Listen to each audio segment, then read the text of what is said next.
अस्सलाम वालेकुम दोस्तों, मैं हूं असलम आलम और आप देख रहे हैं गल्फ एक्सपर्ट।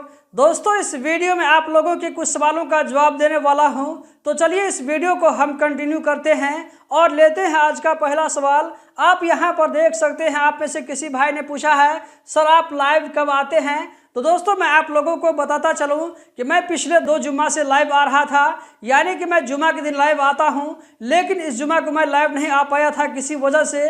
अब ये जो जुम्मा आने वाला है तो मेरी कोशिश होगी कि लाइव आकर के आप लोगों के कुछ सवालों का जवाब दूं। आज का जो अगला सवाल है दोस्तों, यहाँ पर आप देख सकते हैं, कतर में कोई दारू बेचते समय पकड़ा गया तो कितना दिन जेल होता है। दोस्तों, यहाँ पर आप लोगों ने सवाल सुन लिया, तो इसका जवाब यह है कि सीआईडी वाले या ये कि पुलिस वाले कितना दिन तक जेल में रखेंगे दारू बेचने वाले को, ये कोई फिक्स नहीं है। दारू बेचते हुए पकड़ने के टाइम में पुलिस किस तरह का जो है वो कंप्लेन फाइल करती है, तो उसी हिसाब से उसको रखना पड़ेगा। हो सकता है कि हफ्ता 10 दिन में उसका जो है क्लियर हो जाए, या ये कि उसको जो है महीना दिन तक भी जेल में रहना पड़ सकता है। उसके बाद उसको जो है कतर से डिपोर्ट कर दिया जाएगा।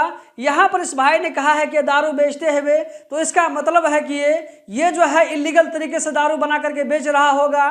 कुछ लोग करते क्या है कि विला में गैर कानूनी तरीके से दारू बनाकर बेचते हैं। तो दोस्तों, ये जो है कतर में एक बड़ा क्राइम है। रूम में जो दारू बनाते हैं, ये क्या है कि इससे जो है कभी कभी डेथ हो जाता है और ये इलीगल तरीका है। तो ये जो है एक बड़ा क्राइम है। तो बड़ा क्राइम के होने की वजह से इस तरह के आदमी को दोबारा कतर में छूटने का चांस बहुत कम है।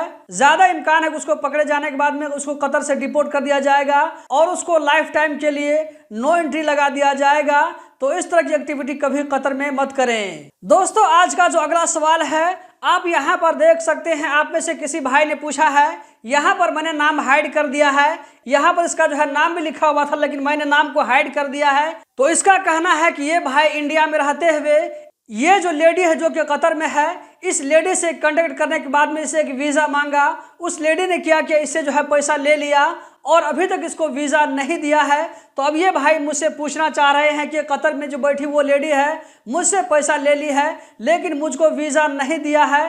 तो अब मैं यहाँ पर क्या करूँ, कहाँ पर जाकर कंप्लेन करूँ? अगर आप चाहे तो वीडियो को पॉज करके आप पढ़ सकते हैं, आप लोगों को यही जो है कमेंट में लिखा हुआ मिलेगा।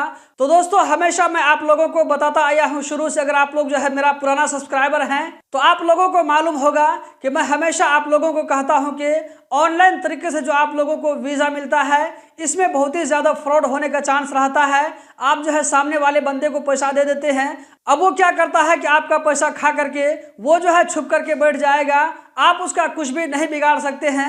अगर कतर में है तो थोड़ा बहुत उसका आप कुछ कर सकते हैं, पुलिस में जाकर के कंप्लेन करेंगे तो हो सकता है कि आप लोगों को इंसाफ मिल जाए। लेकिन अगर आप ये काम नेपाल से करेंगे, इंडिया से करेंगे, बांग्लादेश से करेंगे, पाकिस्तान से करेंगे, श्रीलंका से करेंगे, तो दोस्तों वहाँ जो अपने कंट्री में रहते हुए कतर में कोई आदमी अगर आपके साथ में चीटिंग करता है तो आप उसका कुछ नहीं बिगाड़ सकते हैं। तो इस भाई ने जो मुझसे सजेशन मांगा है कि यहाँ पर मैं क्या कर सकता हूँ, मुझे क्या करना चाहिए, तो यहाँ पर आपको जो एक नंबर नजर आ रहा होगा, आप लोगों को मोबाइल नंबर भी नजर आ रहा होगा और इसी तरह जो है लैंडलाइन नंबर भी नजर आ रहा होगा, ईमेल नंबर भी आप लोगों को नजर आ रहा होगा। 3 चीज मैंने आप लोगों के साथ में दिया है। ये जो आप लोग नंबर देख रहे हैं और ईमेल एड्रेस देख रहे हैं, ये कतर में साइबर क्राइम का नंबर है। तो आप जिस चीज के जरिए भी चाहें, ईमेल के जरिए हो या ये मोबाइल फोन के जरिए हो या जो उसका लैंडलाइन नंबर उसके जरिए हो, तो आप किसी भी चीज से कांटेक्ट करके आप जो है वहां पर साइबर क्राइम वाले को बता सकते हैं कि आपके साथ में इस तरह हुआ है। अगर आपके साथ में कोई प्रूफ है, आपने जो है कतर पैसा भेजा है आपके पास में, तो कुछ तो वो होगा, प्रूफ होगा, बैंक या जो रिसिप्ट पेपर होगा, तो वो सारा चीज अटैच करके इस नंबर पर भेजिए। उसके बाद में देखिए जो है क्या रिजल्ट मिलता है। यहाँ पर मैं कहना चाहूँगा कि हो सकता है, बहुत ज़्यादा चांस है कि आपका पैसा वापस न मिले, लेकिन आपके साथ जो उस लेडीज ने किया है उसकी वजह से वो लेडीज हो सकता है कि वहां पर पकड़ी जाए। तो यहाँ पर जो है पकड़े जाने के चांस है और उसके खिलाफ में कार्रवाई भी करने का चांस है, या ये कि कम से कम ये लेडीज पुलिस की नजर में जरूर आ जाएगी, वो जो है सीआईडी वालों के जो है रडार में रहेगी। तो आप जो है ये काम जरूर करें और यहाँ पर मैं आप लोगों से सजेस्ट करना चाहूँगा कि आप में से जो लोग इस वीडियो को कतर से बाहर से देख रहे हैं, चाहे वो नेपाल से देख रहे हों, इंडिया से देख रहे हों, जहाँ से भी देख रहे हों, तो ये जो नंबर है इस नंबर को आप लोग सेव करके ज़रूर रखें। आपको भी हो सकता है कि आइंदा चल करके ये काम में आ सकता है। दोस्तों यही थी आज की वीडियो, उम्मीद करता हूँ ज़रूर पसंद आई होगी। अगर इस वीडियो से आप लोगों को कुछ भी नई जानकारी मिली तो वीडियो को ज़रूर लाइक करें, कमेंट बॉक्स में एक अच्छा सा कमेंट लिख दें, वीडियो को आगे शेयर करके और भी दूसरे भाइयों तक पहुँचाइए। बहुत बहुत शुक्रिया।